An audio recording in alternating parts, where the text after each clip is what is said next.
Mga idol, mag-iihaw po kami. Ito po yung huli ko kanina sa pagpamana ko mga idol. Isang napakalaking kaban-kaban. Ito mga idol. Bigat. Yan.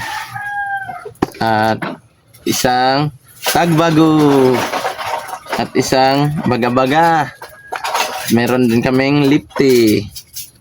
At meron ding isang wasay-wasay. Ang laki ng wasay-wasay.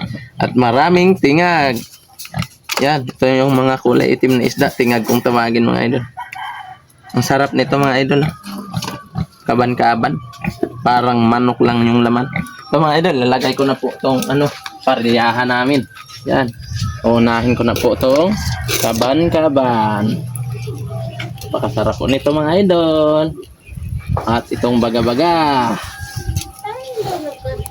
Wow, grabe yung ulam namin ngayon. Napakasarap po nito. Tsaka itong tagbago. Grabe naman.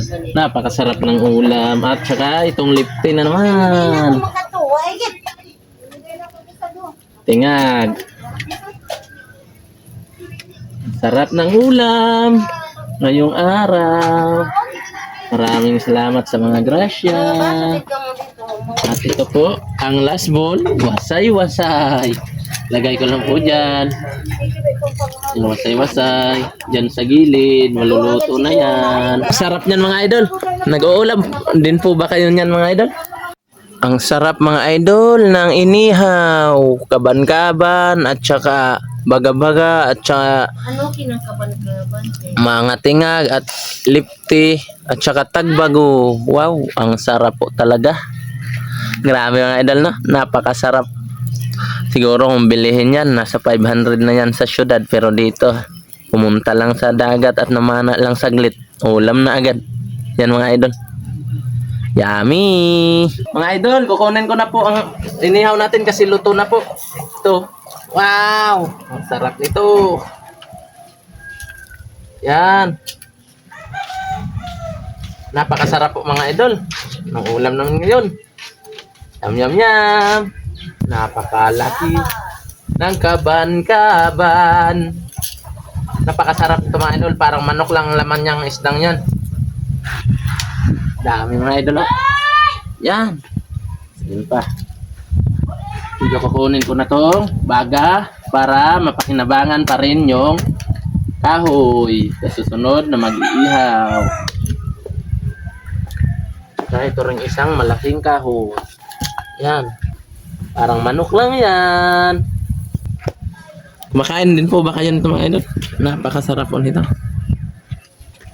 Mga idol, kumakain na po kami nila mama. Yan po. At si Joyce, si Jasmine, at Mrs. ko. Harap mga idol. Ito po yung ulam namin, mga inihaw. Napakasarap. Meron pong sausawan. Meron din po kaming kangkong. Kangkong ba? Ay, hindi pala kangkong. Talbos ng kamuti pala to. Kain tayo mga idol. Thank you Lord sa grasya. Maraming salamat po. Tara mga idol, kain po tayo. Napakasarap po ng ulam namin ngayon, mga inihaw. Huli ko kanina, pagpamana ako. Mga idol, kain tayo. Mga idol, ito na po yung kaban-kaban. Wow, parang manok. Ito, ang laki ng atay. Yan, at saka ito yung laman. Wow, ang sarap. Daw manok. Wow, parang manok lang. Grabe ka lang guys. Tama mga idol, kain tayo.